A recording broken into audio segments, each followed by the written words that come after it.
Nomination കൊടുത്തു കഴിഞ്ഞു. ഇനി ഇപ്പം എനിക്ക് എന്തെങ്കിലും സംഭവിച്ചു പോയാലും എൻ്റെ ശേഷം, എൻ്റെ കാലശേഷം ഞാൻ ആർക്കൊക്കെയാണ് ഇത് ചെന്ന് എത്തേണ്ടത് എന്ന് ഉദ്ദേശിച്ചിട്ടുണ്ടോ അത് ചെന്ന് എത്തിക്കോളും എന്നുള്ള ധാരണയിലാണ്. പക്ഷേ അത് അല്ല, നോമിനേഷൻ മാത്രം പോരാ. നിങ്ങളുടെ ആസ്തികളും ഇൻവെസ്റ്റ്മെൻറ്റ്സും നിങ്ങൾക്ക് ശേഷം ഇവരുടെ കയ്യിൽ, അതായത് ഇവർ റിസീവർ മാത്രമാണ്, ഇവരുടെ കയ്യിലെത്തും. പക്ഷേ ഇവരിത് അനുഭവിക്കണമെങ്കിൽ ബാക്കിയുള്ള ലീഗൽ ഹെയർസ് അതിനെ ക്ലെയിം ചെയ്യാതിരിക്കണം. ക്ലാസ് 1 ലീഗൽ ഹെയർസ് ആരൊക്കെയാണെന്ന് അറിയേണ്ടത് അത്യാവശ്യമാണ്. നിങ്ങളുടെ ഭാര്യയോ ഭർത്താവോ, നിങ്ങളുടെ മക്കളോ, നിങ്ങളുടെ അമ്മയോ, നിങ്ങളുടെ മകനോ മകളോ ആരെങ്കിലും നിങ്ങൾക്ക് മുമ്പേ മരിച്ചിട്ടുണ്ടെങ്കിൽ അവരുടെ ഭാര്യയോ ഭർത്താവോ, അവരുടെ മക്കളോ, ഇവരൊക്കെ ആണ് ക്ലാസ് 1 ലീഗൽ ഹെയർസ്. പക്ഷേ 95% ആൾക്കാരും നോമിനി കൊടുക്കും, പക്ഷെ വില്ല് എഴുതാറില്ല. Mutual fund investments are subject to market risks. Read all scheme-related documents carefully. നിങ്ങൾ ഇൻവെസ്റ്റ്മെൻറ്റ്സ് ചെയ്യുമ്പോഴോ സ്വത്തുക്കൾ വാങ്ങിക്കുമ്പോഴോ വളരെ ശ്രദ്ധാപൂർവ്വം ഓരോന്നിനും നോമിനേഷൻ കൊടുത്തിട്ടുണ്ടോ, നോമിനിയായിട്ട് നിങ്ങൾ ആരെയൊക്കെയാണോ ഉദ്ദേശിക്കുന്നത് അവരുടെയൊക്കെ പേരും അവർക്കൊക്കെ എത്ര ശതമാനം എത്തിക്കണം എന്നുള്ളതും മെൻഷൻ ചെയ്തിട്ടുണ്ടോ എന്ന് പല പ്രാവശ്യം ചെക്ക് ചെയ്യുന്നുണ്ടായിരിക്കും. നല്ല കാര്യമാണ്, വളരെ നല്ല കാര്യമാണ്. ആൻഡ് ഇപ്പോൾ ബാങ്ക്സ് ആയാലും ഇൻവെസ്റ്റ്മെൻറ്റ് റിലേറ്റഡ് എൻറ്റിറ്റീസ് ആയാലും മിക്ക സ്ഥലങ്ങളിലും റെഗുലേഷൻസ് തന്നെ നോമിനേഷൻ അത്യാവശ്യമാണ് എന്ന് നിർദ്ദേശിച്ചിട്ടുണ്ട്. അത് കാരണം അല്ലെങ്കിൽ പോലും നിങ്ങൾ ഈ കാര്യങ്ങൾ നല്ല ശ്രദ്ധയോടുകൂടിയാണ് ഇതൊക്കെ ചെയ്യുന്നത്. അപ്പോൾ നിങ്ങളുടെ വിചാരം ഇപ്പോൾ നോമിനേഷൻ കൊടുത്തു കഴിഞ്ഞു, ഇനി ഇപ്പം എനിക്ക് എന്തെങ്കിലും സംഭവിച്ചു പോയാലും എൻ്റെ ശേഷം, എൻ്റെ കാലശേഷം ഞാൻ ആർക്കൊക്കെയാണ് ഇത് ചെന്ന് എത്തേണ്ടത് എന്ന് ഉദ്ദേശിച്ചിട്ടുണ്ടോ അത് ചെന്ന് എത്തിക്കോളും എന്നുള്ള ധാരണയിലാണ്. പക്ഷേ അത് അല്ല, നോമിനേഷൻ മാത്രം പോരാ. കാരണം ലീഗലി നോമിനി എന്ന് ഉദ്ദേശിക്കുന്നത് നിങ്ങളുടെ ആസ്തികളും ഇൻവെസ്റ്റ്മെൻറ്റ്സും നിങ്ങൾക്ക് ശേഷം ഇവരുടെ കയ്യിൽ, അതായത് ഇവർ റിസീവർ മാത്രമാണ്, ഇവരുടെ കയ്യിലെത്തും. പക്ഷേ ഇവരിത് അനുഭവിക്കണമെങ്കിൽ ബാക്കിയുള്ള ലീഗൽ ഹെയർസ് അതിനെ ക്ലെയിം ചെയ്യാതിരിക്കണം. അത് പല സമയങ്ങളിലും നിങ്ങൾ വിചാരിച്ചതുപോലെ ആയിരിക്കില്ല. അപ്പോൾ ഇതിൽ ക്ലാസ് 1 ലീഗൽ ഹെയർ, അതായത് നിങ്ങളുടെ ആസ്തികൾക്കും ഇൻവെസ്റ്റ്മെൻറ്റ്സിനും ക്ലെയിം ചെയ്യാൻ ആദ്യം എലിജിബിളായ ഒരു സെറ്റ് ഓഫ് ആൾക്കാരാണ് ക്ലാസ് 1 ലീഗൽ ഹെയർസ്. പിന്നെ ക്ലാസ് 2, ക്ലാസ് 3 ഒക്കെ ഉണ്ട്. പക്ഷെ പ്രധാനമായിട്ട് ഈ ക്ലാസ് 1 ലീഗൽ ഹെയർസ് ഇവരാണ് ആദ്യം ഇതിനുള്ള ക്ലെയിം സ്വീകരിക്കാൻ അല്ലെങ്കിൽ ക്ലെയിം ആവശ്യപ്പെടാൻ ക്വാളിഫൈഡ് ആയിട്ടുള്ള ആൾക്കാർ. ക്ലാസ് 1 ലീഗൽ ഹെയർസ് ആരൊക്കെയാണെന്ന് അറിയേണ്ടത് അത്യാവശ്യമാണ്.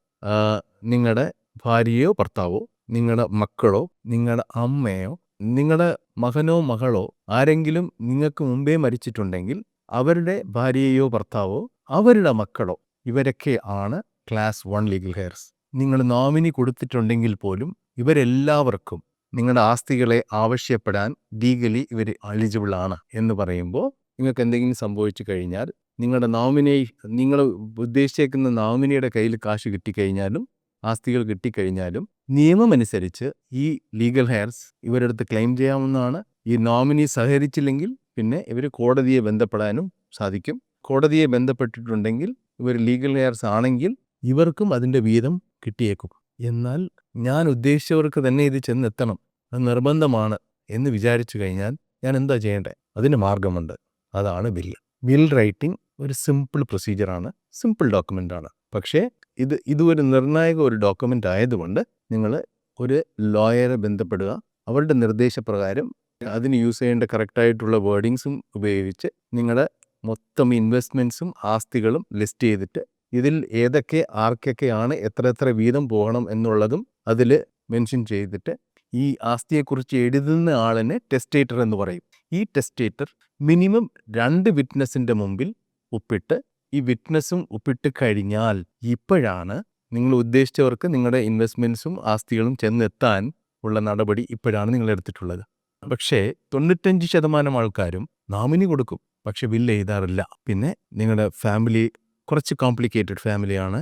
നിങ്ങളുടെ ഫാമിലിയിൽ ഫിസിക്കലി അല്ലെങ്കിൽ മെൻ്റലി ചാലഞ്ച്ഡ് ആയിട്ടുള്ള മക്കളോ നിങ്ങളുടെ സഹോദരങ്ങളോ ഉണ്ടെങ്കിൽ, മാത്രമല്ല ചിലർക്ക് ചാരിറ്റിയൊക്കെ ചെയ്യുന്നുണ്ടാവും, പല കാര്യങ്ങൾക്കും ഡൊണേഷൻ ചെയ്യുന്നുണ്ടാവും. ഈ കാര്യങ്ങളും നിങ്ങളുടെ കാലശേഷം തുടരണമെങ്കിൽ ഇതെല്ലാം, ഈ കോംപ്ലിക്കേഷൻസ് എല്ലാം ഉൾപ്പെടുത്തണമെങ്കിൽ പിന്നെ ചിലപ്പോൾ ഒരു ട്രസ്റ്റ് ക്രിയേറ്റ് ചെയ്യേണ്ട ആവശ്യം വന്നേക്കും. ട്രസ്റ്റ് കുറച്ചുകൂടെ കോംപ്ലിക്കേറ്റഡ് ഒരു എക്സസൈസ് ആണ്, കുറച്ചുകൂടെ എക്സ്പെൻസീവ് ആയിട്ടുള്ള ഒരു ആക്ടിവിറ്റിയാണ്. പക്ഷേ ഭൂരിഭാഗം ഫാമിലീസിൻ്റെ കാര്യത്തിലും ഈ കാര്യങ്ങൾ വളരെ സിമ്പിളായിരിക്കും, വലിയ കോംപ്ലിക്കേഷൻസ് ഒന്നും കാണത്തില്ല. അവർക്കൊക്കെ ഒരു വില്ലിൻ്റെ ആവശ്യമേ ഉള്ളൂ. ഇപ്പം ഇത്രയൊക്കെ പറഞ്ഞപ്പോൾ ഇത്രയും കാര്യങ്ങളും ഒരു ബില്ലിൽ തീർക്കാൻ പറ്റുമെങ്കിൽ അപ്പോൾ ഇത് എവിടെയെങ്കിലും ചെന്ന് രജിസ്റ്റർ ചെയ്യണോ, അതിന് വല്ല ചാർജസ് ഉണ്ടോ എന്ന് ചോദിച്ചാൽ രജിസ്റ്റർ ചെയ്യാൻ സാധിക്കും, പക്ഷേ നിർബന്ധമല്ല. രജിസ്റ്റർ ചെയ്തിട്ടില്ലെങ്കിൽ പോലും നിങ്ങൾ എഴുതിയേക്കുന്ന ഈ ഡോക്യുമെൻറ്റിന് അതിൻ്റെ കറക്റ്റായിട്ടുള്ള വേർഡിങ്സും നിങ്ങളുടെ ഒപ്പും വിറ്റ്നസിൻ്റെ ഒപ്പും ഉണ്ടെങ്കിൽ ഇത് മാത്രം മതി നിങ്ങൾ ഉദ്ദേശിക്കുന്ന ആൾക്കാർക്ക് നിങ്ങളുടെ ആസ്തികൾ ചെന്നെത്താൻ. എന്നാൽ ഇത് ഒരുപാട് ചെലവ് പിടിച്ച കാര്യമാണോ? ഒരിക്കലും അല്ല. ഒരു സിമ്പിൾ ബില്ല് എഴുതാൻ വെറും 7500 രൂപ ഉണ്ടെങ്കിൽ കംപ്ലീറ്റ് ചെയ്യാൻ പറ്റും. ചെറിയ കോംപ്ലിക്കേഷൻസ് ഒക്കെ ഉണ്ടെങ്കിൽ ഒരു 2000, 3000, 5000 കൂടുതൽ വന്നേക്കാം. അതിൽ കൂടുതൽ അമൗണ്ടിൻ്റെ ആവശ്യമില്ല. നിങ്ങൾക്ക് കോടികളുടെ ആസ്തികളുണ്ടാവാം, പക്ഷേ ഇതെല്ലാം ഒരു 7500 രൂപ കൊണ്ട് കംപ്ലീറ്റ് ആയിട്ട് നിങ്ങൾക്ക് എത്തേണ്ടവർക്ക് നിങ്ങളുടെ കാലശേഷം എത്താൻ ഉള്ള കംപ്ലീറ്റ് കാര്യങ്ങളും ഈ ബില്ല് വഴി സാധിക്കും. ഇപ്പോൾ കാര്യങ്ങൾ അറിഞ്ഞു നിങ്ങൾ. ഈ ബില്ല് എഴുതാൻ എന്തായാലും കുറച്ച് ലീഗൽ ടെർമിനോളജീസ് ഉണ്ട്. ചില കാര്യങ്ങൾ ഇതിൽ മിസ്സാവരുത് എന്ന് വിചാരിച്ചാൽ ഒരു ലോയറെ ബന്ധപ്പെടണം. നിങ്ങൾക്ക് ഞങ്ങളെയും ബന്ധപ്പെടാം. കാരണം ഞങ്ങൾ ബില്ല് കൊണ്ട് മാത്രം നിർത്തുകയില്ല. നിങ്ങളെ ഇൻവെസ്റ്റ്മെൻറ്റ്സിൻ്റെ കാര്യങ്ങൾ സുരക്ഷിതമായിട്ട് ഞങ്ങൾ മാനേജ് ചെയ്യാനും ഇൻവെസ്റ്റ്മെൻറ്റ്സ് അല്ലാതെ ഇൻഷുറൻസ് ഉണ്ടെങ്കിലും എല്ലാ കാര്യങ്ങളും ഞങ്ങൾ മൊത്തത്തിൽ നോക്കുന്നതുകൊണ്ട് ഇതെല്ലാം ചേർത്ത് നിങ്ങളെ ലീഗലി ഗൈഡ് ചെയ്യാൻ ഞങ്ങൾക്ക് അതിൻ്റെ ഉള്ള അറേഞ്ച്മെൻറ്റ്സ് ഉണ്ട്. ഞങ്ങളെ താഴെ കൊടുത്തേക്കുന്ന നമ്പറിൽ ബന്ധപ്പെടുക. ഞങ്ങൾ നിങ്ങൾക്ക് ആവശ്യമായിട്ടുള്ള കംപ്ലീറ്റ് ഇൻഫർമേഷനും ഗ്യാദർ ചെയ്ത് ഒരു കംപ്ലീറ്റ് വിൽ ക്രിയേറ്റ് ചെയ്ത് നിങ്ങളുടെ ആസ്തികൾ മുഴുവനും നിങ്ങൾ ഉദ്ദേശിക്കുന്നവർക്ക് ചെന്നെത്താൻ ഞങ്ങൾ എല്ലാ കാര്യങ്ങളും ചെയ്തു തരുന്നതായിരിക്കും. Mutual fund investments are subject to market risks. Read all scheme related documents carefully.